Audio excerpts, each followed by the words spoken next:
यवतमाळ शहरात वर्दळीच्या दत्त चौकात दिवसाढवळ्या युवकाचा खून। यवतमाळ शहरातील दत्त चौक या वर्दळ असलेल्या भागात दिवसाढवळ्या एका 25 वर्षीय युवकाचा चाकूने भोसकून निर्घृणपणे भीषण खून करण्यात आला आहे।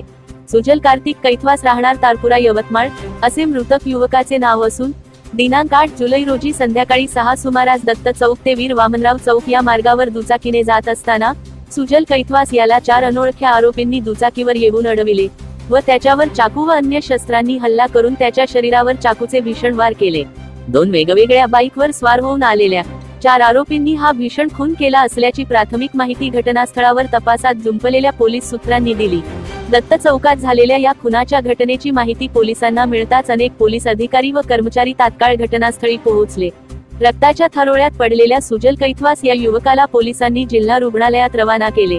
तेथे डॉक्टरांनी त्याला मृत घोषित केले, अशी माहिती पोलिसांनी दिली। यवतमाळ शहरात दिवसाढवळ्या दत्त चौक या वर्दळीच्या परिसरात खुनाच्या या घटनेमुळे अवघ्या काही वेळेतच संपूर्ण शहरात खळबळ माजली होती। या युवकाचा खून का व कोणी केला याच्या मागे नेमके कारण काय, याचे धागेदोरे उलगडण्यासाठी अवधूतवाडी पोलीस अधिकाऱ्यांनी सखोल तपास सुरू केला आहे। घटनास्थळावरून 2 दुचाकीही ताब्यात घेतल्या। यावेळी अतिरिक्त पोलीस अधीक्षक पियुष जगताप व वरिष्ठ पोलीस अधिकारी घटनास्थळी भेट देऊन पुढील तपासासाठी मार्गदर्शन केले।